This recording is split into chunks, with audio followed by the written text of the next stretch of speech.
सभेमध्ये किंवा रॅलीमध्ये मनोज जरांगेंनी सरकारवर आरोप केला की ओपनच्या जागेवर ओबीसीचा महापौर बनवला, परंतु ह्या 5वी नापास जरांगेला खरं तर पिंपरी चिंचवडमध्ये 26 ओबीसीच्या जागेवर मराठा समाजाचे नगरसेवक झाले आणि ओबीसीचं राजकारण केली। त्यावेळी हा जरांगे कुठं होता? पुणे महानगरपालिकेमध्ये सुद्धा 26 नगरसेवक ओबीसीच्या जागेवर, राखीव जागेवर, तिथं सुद्धा त्यांनीच घुसखोरी केली। मग त्यावेळेस जरांगे कुठं होता? परंतु खुली जागा, आणि खरं तर जरांगेला हे कळालं पाहिजे की खुली जागा ही त्या जागेवर कोणीही निवडणूक लढू शकतं, त्या जागेवर कोणीही पद भूषवू शकतं आणि खुल्या जागा या सर्वांसाठी खुल्या असतात। परंतु कुठलाही अभ्यास नसताना फक्त जाती द्वेष आणि पुन्हा बोलताना काय बोला किंवा या सरकारने कुठतरी जात काढली आणि जातीत भांडणं लावण्याचं काम केलं। अरे ह्या बिनडोकाला कळलं पाहिजे गेल्या 2-3 वर्षामध्ये जातीत भांडणं लावण्याचं काम कोणी केलं? गोरगरीब नाव्यांचे दुकानं जाळण्याचं काम केलं, हॉटेल जाळल्या, दुकानं जाळले, दुकानं फोडले, गाड्या फोडल्या ओबीसी नेत्यांच्या, आणि बोलतंय कोण?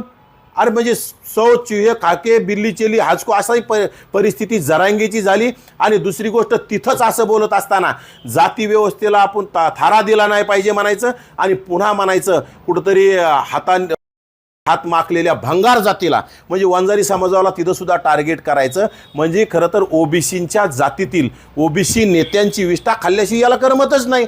फक्त उपदेश द्यायचा की बाबा आम्हाला सगळे एक पाहिजेत, आणि तुम्ही ओबीसींच्या ज्या राज्यामध्ये ओबीसींच्या जागेवर घुसखोरी केली त्यावर जरांगेंनी बोललं पाहिजे ना, तिथं उत्तर दिलं पाहिजे, तिथं मग म्हणलं पाहिजे ओबीसी जागा ओबीसीलाच मिळवली पाहिजे। त्यावेळेस ओबीसी म्हणेन गो आम्ही सगळे एकत्र आहोत, परंतु अतिशय ओबीसीवर अन्याय करायचा आणि पुन्हा कुठंतरी ओबीसींना दिशाभूल करण्याचं काम केलं। धनगर समाजामध्ये फूट पाडण्यासाठी सुद्धा यांनी मोठा प्रयत्न केला, परंतु आता ओबीसी समाज दूधखुळा राहिलेला नाही। आणि खरं तर गरीब मराठ्यांना हे कळलं पाहिजे, गरीब मराठा समाजाची यांनी सातत्यानं फसवणूक चालली, कारण की प्रस्थापित मराठ्यांसाठी काम करतोय। प्रस्थापित मराठे जिल्हा परिषदेमध्ये गेले पाहिजे, पंचायत समितीमध्ये गेले पाहिजे, नगरपालिका महानगरपालिकामध्ये गेले पाहिजे, विधानसभेमध्ये गेले पाहिजे, लोकसभेमध्ये गेले पाहिजे, त्यांच्या सुपाऱ्या घेऊन हे काम करतोय आणि याला गरीब मराठ्यांशी काय घेणे देणे नाही। खरं तर याच्या आंदोलनामुळे कुणबी प्रमाणपत्र निघल्याने ओबीसींची राजकीय, परंतु शिक्षणामध्ये मराठ्यांचं सुद्धा नुकसान झालंय, ओबीसींचं सुद्धा नुकसान होतंय, म्हणजे त्यामध्ये कुणालाच काही मिळत नाही। त्यामुळं गरीब मराठ्यांनी खरं तर आपल्या चष्म्यातून बघावं, गरीब शिक्षण घेणाऱ्या गरीबाच्या मुलांनी आपल्याला काय मिळतंय शिक्षणात याचा अभ्यास करावा। कुठंतरी ओबीसींचं राजकीय हत्या होती त्याचा आसुरी आनंद घेण्यात जरांगे मग्न असताना, जरांगे व्यस्त असताना आपण याचा विचार केला पाहिजे। आणि खरं तर येणाऱ्या काळात गरीब मराठ्यांचा याला तळतळाट लागन, गरीब मराठ्याच्या तळतळाटाने याचं वाटोळं झाल्याशिवाय राहणार नाही।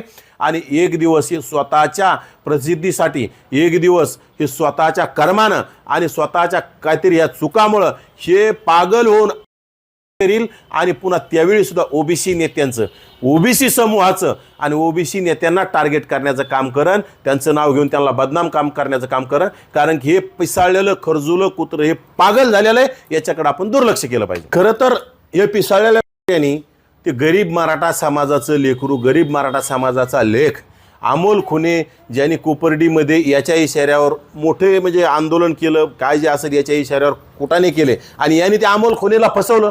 मग आता अमोल खुने याच्यावर आरोप करतोय, त्याच्या प्रश्नाचं उत्तर द्यायचं सोडून अमोल खुनेनी पत्रकाराने अमोल खुनेवर प्रश्न विचारला की धनंजय मुंडेचं नाव घेतो। अरे धनंजय मुंडेचा, छगन भुजबळांचा, वडेट्टीवारांचा, पंकजाताईचा, ओबीसी नेत्याचा काय संबंध आहे? त्या तुझ्या सहकारी अमोल खुने तुला प्रश्न विचारतो, त्याचा उत्तराला बगल देऊ नको ना। त्यांचेच ते खरं तर बारसकर महाराजावर यांनी चुकीचे आरोप केले, स्वच्छ असणारे बारसकर महाराज यांच्यावर चुकीचे गलिच्छ आरोप केले, त्याच्यावर आज बारसकर महाराज बोलतात, त्याला बगल देण्याचं काम करतोय आणि कुठेतरी विषय डायव्हर्ट करण्याचं काम करतोय। परंतु या राज्यातील सर्व जनतेने आता अभ्यासपूर्ण ऐकलं पाहिजे आणि त्याच्यातून खरं तर संशोधात्मक विचाराने आपण बघितलं पाहिजे। याला गरीब मराठ्यांशी काही घेणे देणं नाही। गरीब मराठ्यांचं गरिबांच्या लेकरासाठी काम करतोय म्हणायचं, गरीब मराठ्यांच्या लेकरासाठी काम करतोय म्हणायचं, फक्त याच्यासाठी काम करतोय ज्याची 5,000चा मोबाईल वापरायची ऐपत नव्हती, त्याच्या कुटुंबामध्ये सगळ्यांना आयफोन मिळायला लागले, करोडो रुपयाच्या गाड्यामध्ये हे फिरायला लागले, मोठमोठ्या कॉलेजमध्ये यांचे ॲडमिशन व्हायला लागले आणि आता फक्त गरीब मराठा म्हणायचं आणि गरीब मराठा गरीबच ठेवायचा, प्रस्थापित मराठ्यांना प्रस्थापित करायचं, त्यांचं वाटोळं करायचं आणि गरीब मराठ्यांच्या तोंडाला पानं पुसायचे। हे येणाऱ्या काळात गरीब मराठ्यांना ज्यावेळी कळल त्यावेळेस गरीब मराठे याला बुटाडाने हल्ल्याशिवाय स्वस्थ बसणार नाहीत।